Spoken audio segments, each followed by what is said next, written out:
kalau di hari raya Idul Fitri, pasti makanan di otak kita semua satu Indonesia tidak lain dan tidak bukan adalah spaghetti. Oh iyalah, Bukan. pasti dong. Bukan. Kalau di gua hotdog lah. Iya. Lu lebaran di New York. Enak tuh, lebaran makannya hotdog gimana? Iya.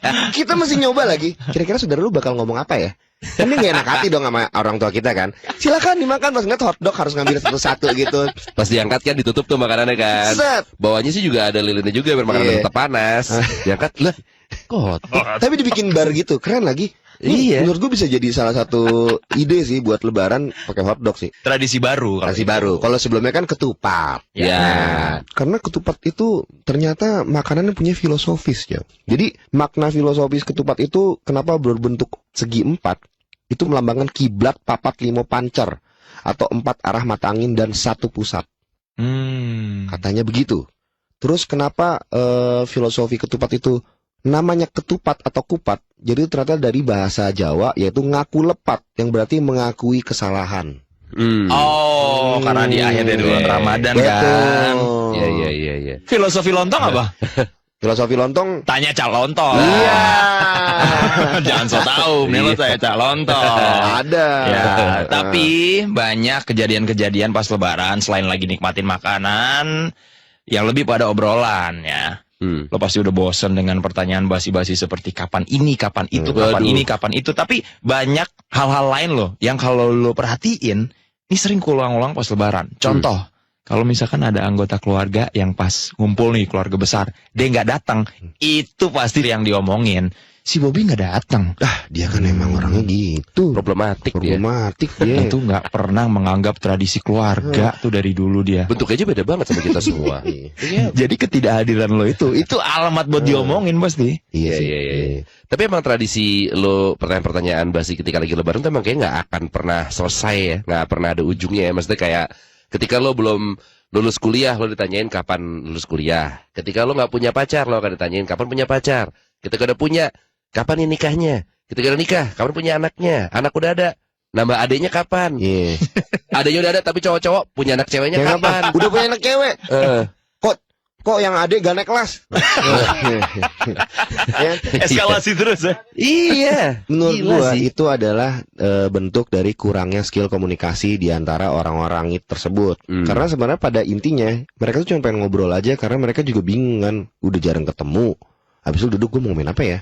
Gue kalau misalnya pas lagi lebaran gitu, ada misalkan yang kayak sepupu gue yang ngajakin pacarnya untuk pertama kali. Nah, gue tuh kalau ngeliat kadang-kadang di posisi pacarnya, aduh malas banget. Misalnya lo ketemu orang tua pacar lo nih, tapi ada kayak 5, Asli. ada 6 gitu. Bobby, kerjanya apa? Saya main musik nih om. Oh lagunya gimana? Dipasang gitu misalkan Fart. Oh nggak tahu nih saya. Kamu nggak mau ngeband kayak Noah aja gitu, kayak Dewa gitu. Kenapa harus kayak gini lagunya gitu? Iya emang ini ada pasarnya gitu. Gak enak sih. Wah nggak enak banget. Gue sampai yang ngelihat gitu pacara sepupu gue yang cuman, iya om, iya tante. Makan lagi. Iya, nanti aja dalam arti gue kayak udah gak nafsu makan juga gini. Gue alhamdulillah belum pernah loh bawa pacar pas lebaran. Kayaknya karena menghindari itu.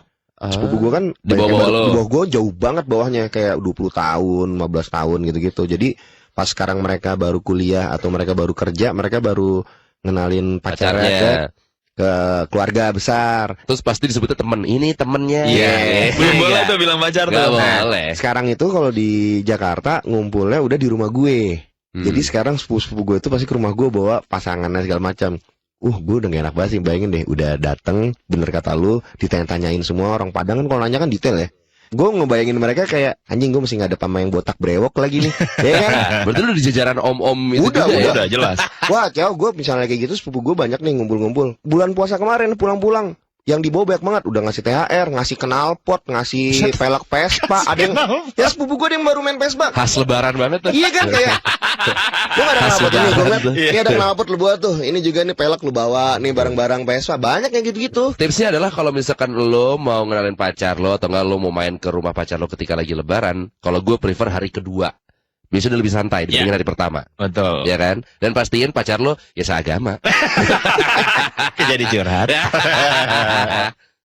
Gue tuh dulu waktu pas SD, gue sempat kepikiran pengen menjadi astronot. Itu kira-kira astronot yang pada kerjanya di luar angkasa pada yang kayak karyawan NASA tapi di bumi. Iya. Di back office. Enak nanti kalau kerja di NASA jadi orang lapangan ya. Iya. Major Tom. Kalau gue dulu pengen banget jadi lifeguard lagi. Karena Baywatch, dia walaupun ada dramanya tapi kan ujung-ujungnya tetap ini kan menolong orang. Bohong banget. Adegan slow-mo-nya paling lo incer. Carmen Electra slow-mo paling.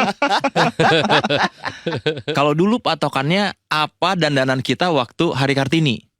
Misalkan lu jadi astronot misalkan Hari Kartini. Naik sepeda lagi. Sepeda hias. Enak tuh. Bisa tuh kayaknya ngegenjot. Bajunya ada yang jadi dokter, ada yang jadi pemadam kebakaran. Gue juga Ya, sering lihat tuh. pilot. Itu banyak.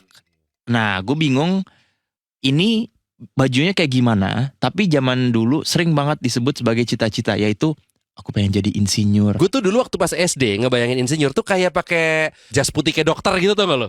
Di kepala gue. Kalau Kalau di- pas gue kecil. Kepala gue Rano Karno di Sidul, karena kan tukang insinyur kan Berarti dia. pakai kemeja flanel doang. Iya pakai baju doang aja biasa kegedean gitu. Iya. Kalau misalkan zaman sekarang lo tanya sama ponakan-ponakan lo paling sering tuh streamer. Ah, iya. Banyak tuh content creator. Aku pengen jadi Reza Arab. Ah. Aku pengen jadi DJ. DJ bagus. Iya. DJ bagus. DJ bagus, iya. Influencer. Iya ada influencer sih. Tapi ada juga yang ditanya, jawabannya sebenarnya masuk akal. Cita-cita lo kalau udah tua apa sih gitu? Jadi orang kaya.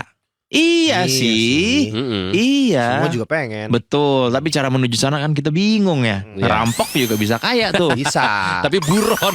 Ya kan?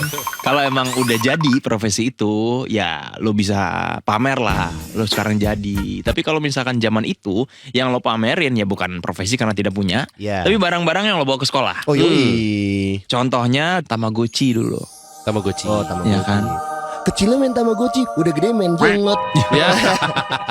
Kok nyambung? Tapi kan dulu Tamagotchi tuh kayak semacam adu kekayaan juga ya. Tamagotchi kan ada beberapa tipe-tipe. Yang asli yang Bandai. Iya benar. Nah, sekarang itu ada juga yang bisa dibilang adu kekayaan juga. Sebenarnya walaupun barangnya dibilang mahal juga enggak juga ya, tapi mungkin karena sulit didapatkan, Apa? jadinya banyak resellernya. Sampai ada beberapa sekolah yang ngeban, yaitu Gue Labubu. malah nggak tahu tuh apa Labubu. Iya gantungan gitu kayak monster, Hmm. matanya melotot gitu ya. Soalnya kalau merem jadi apa? Labobo. Ya. Dulu apa dulu? Gue sih gundu gue kalau pamer-pamer. Gundu yang susu itu gue pamer-pamer dulu. Soalnya dulu mainnya gundu gue. Di SD gue nyebutnya Kak Bu. Tapi yang dipamerin lebih ke sepatu. Sampai ada kan akhirnya sepatu baru diinjek-injekin karena itu sebenarnya lebih ke ngiri sih. Wah, ada sepatu baru apalagi warna putih injek-injek. Kalau lo berani melakukan itu dulu, lakukan itu sekarang. Bos lo pakai sepatu baru gitu, 14 juta injak aja coba kalau berani. Guru taekwondo lo pakai sepatu baru lo injek deh. Kalau dibacagi. Jangan berani waktu kecil doang. Iya, bener-bener. Ya, udah di luar angkasa masih aja masuk angin. Nih. Lagi banyak nih teman-teman kita yang cerita kalau kantor-kantor mereka destinasi outing itu keren-keren loh. Oh Banyak. iya. Ada temen gue yang bilang gue bakal outing kantor ke Jepang. Gue bakal outing kantor ke Belanda, ke Thailand. สวัสดีครับ Buset deh kayak zaman kita mentok-mentok puncak sih. Waktu itu pernah juga ini Pulau Bidadari. Oh iya pernah. Berenang ya berenang, isinya pantainya biawak. Iya. Wow, indahnya. Sama bulu babi. Indahnya pantainya. Berenang yuk biawak sama bulu babi. Itu outing kantor apa Fear Factor? Iya tuh parah sih. Nggak berenang tuh gue. Tapi ada juga temen gue nih outing kantornya. Gue nggak bilang ini kemunduran atau gimana. Tapi menurut gue nih lumayan bisa dipakai. Tapi bukan buat semua karyawannya karena agak pemaksaan. Jadi outing kantornya mancing, sewa kapal. Oh tapi di kapal ya, bukan di pemancingan ya. Woi, Oh gue kira nih pemancingan malas ya. Outing empang sih mendingan gue di rumah sih. empang lele. enggak sih. Dia di kapal sih. Ngomong-ngomong lo tahu nggak kalau baju astronot ini itu ada kantongnya. Emang iya. Iya ada kantongnya. Nih pas banget buat nyimpen tolak angin. Yoi, buat jaga-jaga biar nggak tumbang. Nah kadang-kadang kan lo mikirnya kalau misalnya kantor lo outing gitu kan saatnya lo senang-senang dan nggak berhubungan sama profesi pekerjaan lo. Karena ya buat apa ketika lo udah ketemu pekerjaan lo di bidang tertentu setiap hari ketika outing masih gini-gini juga. Contoh, misalnya pekerjaan lo tadi kayak gue bilang cita-cita gue ternyata terkabul menjadi seorang astronot. Oke, di tanggal sekian kita outing ya. Oke, hore, kita outing kemana? Planetarium. Ya, Planet lagi, bintang lagi. tapi yang bukan realnya kayak ngapain? Segini lagi. Iya. Pekerjaan lo adalah nelayan. Lo setiap subuh lo bangun untuk mancing pagi, sore pun ya lo berangkat untuk mancing sore. Outing kantor nih, air bulan, SeaWorld. Lihat berbagai bentuk ikan dan air terus-terusan. Iya. Apa hiburannya Dia ya? lebih seneng ke Senayan City kayaknya tuh. Iya kan? Misalnya lo adalah seorang tukang judi burung. Oke. Outingnya bird watching. Itu namanya adalah identifikasi peluang. Iya. Itu studi banding ya. Lo adalah supir taksi. Tiap hari ketemu jalanan. Nyetir terus, macet terus. Outing ke puncak pas weekend. Nah, enak tuh. Bedanya pas tiap hari macet-macetan.